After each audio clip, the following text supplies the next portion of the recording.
I can't thank you enough for hosting us these past few days. And thanks for agreeing to look after Nefa. I know it's a lot to ask. It's all right. She'll be in good hands. She never came back. I guess I'll have to leave without saying goodbye. Hey now, you'll see her again. And we have so much to look forward to in Liyue. All those Shao lanterns lighting up the sky. You've always wanted to see that. Arieta, Amu, Joashin. I am back. Huh? Nefa? You brought her back? Thanks so much. Don't mention it. Also, gratitude for the flower.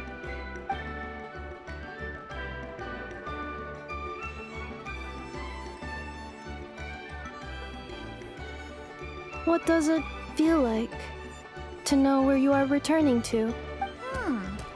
That's a strange question. As soon as you're all better, you'll be returning to Notcry. Oh, and we forgot to say, we're actually heading there ourselves soon. Maybe we can travel together. Not cry. Is that home? Huh? Cognition module unable to define home.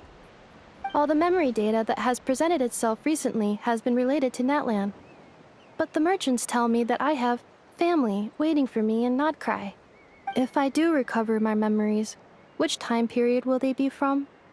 And will the post-recovery me be the same me that I am now, or someone different? Phew. That's a deep question. What is it that you're afraid of? Are you worried the new you will be so different you don't even recognize her? Finding near synonyms for mind and conflict. Cognition module. Split. Yes. Once I have been split, will it change the way I define home? Now that's a tough question. A lot of people and a lot of Saurians spend their whole lives searching for an answer to that. But if you want my opinion, home is somewhere you can always return to, wherever that might be. No matter how far you fly, there will always be someone back there waiting for you.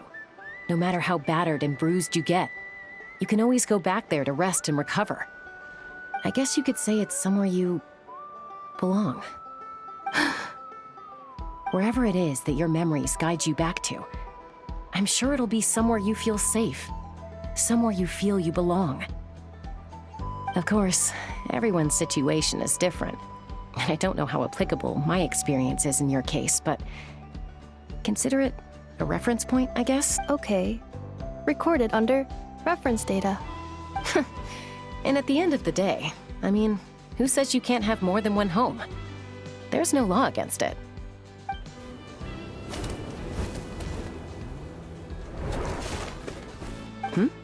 Someone's looking for us. Hopefully this means there's been some progress. Don't be afraid to recover your memories. They might contain the answers you're looking for. Got it.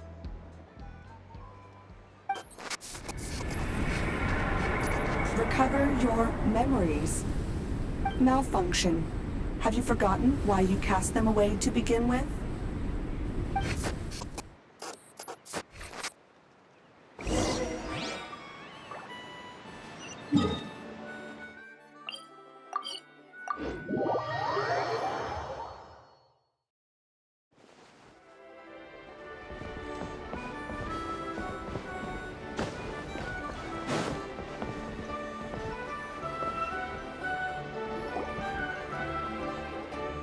Oh, it's St. Lolly.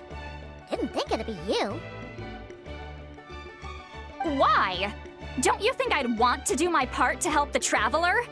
And anyway, no one's more qualified than the Masters of the Nightwind when it comes to Natlan's ancient history. Ancient history? Wow. Even by St. Lolly's standards? If you think I didn't hear that, you're sorely mistaken. But anyway, back to the matter at hand. I don't know if you noticed, but Kenichi's little sidekick has been acting a little strange around Inefa. After you parted ways, Kenichi put him in timeout for 3 whole days and nights.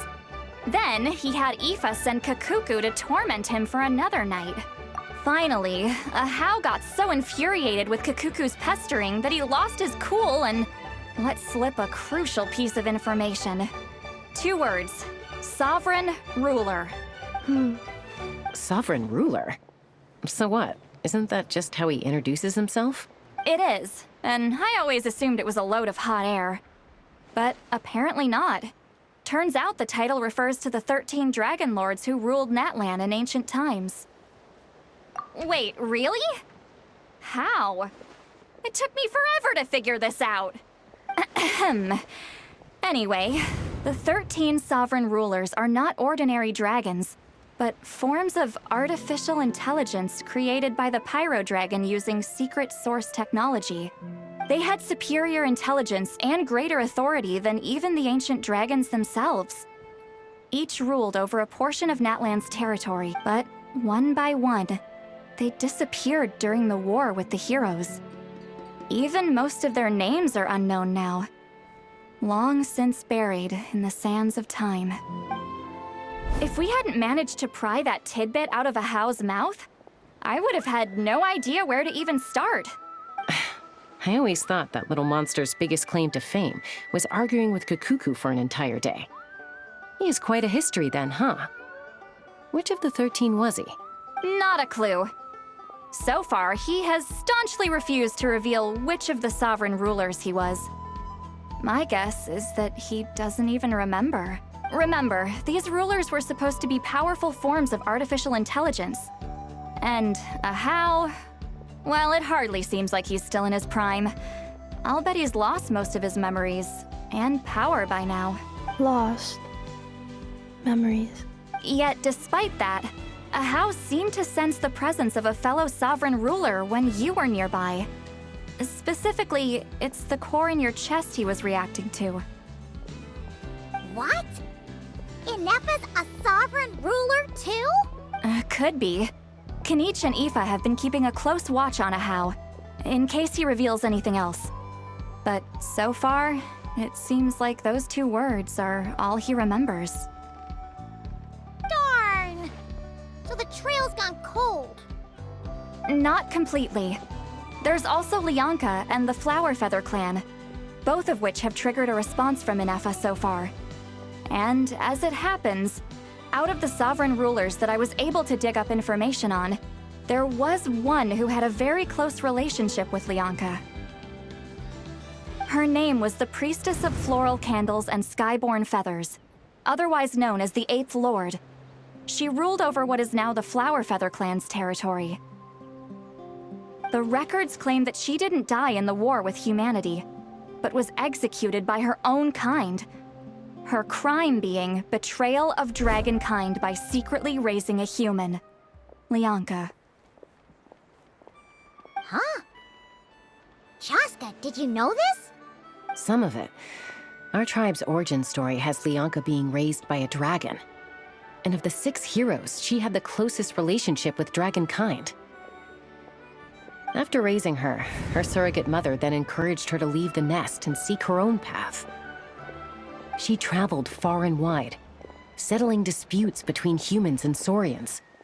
She didn't pick sides based on past grievances between humanity and dragonkind.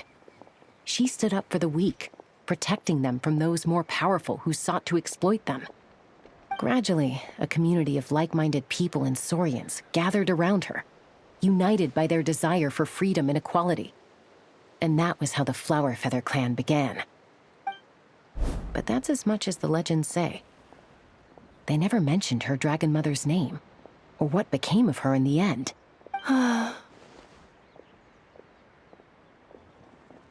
Oh, sorry. My cognition module is acting up again. At some point during this conversation, it started behaving very erratically. You mentioned that the Priestess of Floral Candles and Skyborn Feathers was executed.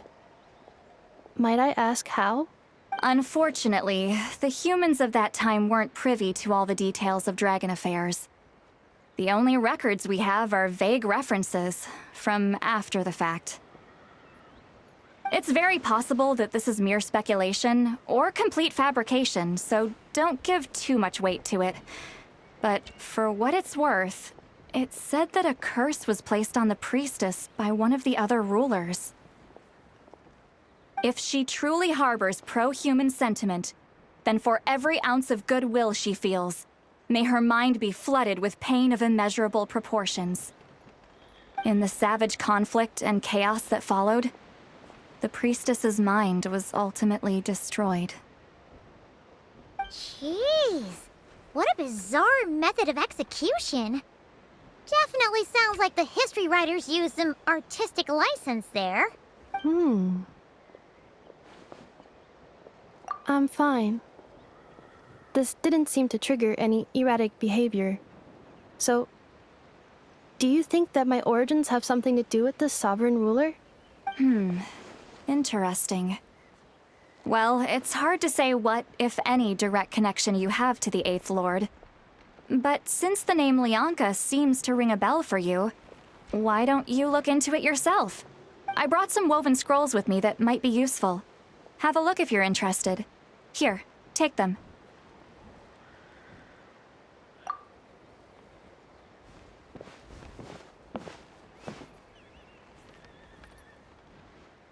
Don't say anything. In a moment, I'm going to leave. I need you to join me, discreetly. It's just a little spell based on our prior experience. I'll explain everything shortly when you catch up with me. Well, I need to get going now. If I find out anything more, I'll keep you updated. Gratitude. Goodbye. Bye, St. Lolly. Now's your chance. Slip away quietly while they've got their heads buried in those woven scrolls. Meet me at the other side of the settlement. Would a machine created by dragons really betray its own kind? She seemed to approve of the path her daughter took. But what about her? What path did she take? None of the legends of Lianka say anything about her dragon mother defecting to humanity and fighting against dragonkind. Sounds like speculation to me. Maybe the other sovereign rulers just didn't trust her. So mean. Do you think it's possible that Lianka found a way to secretly save the priestess of, flower feather something?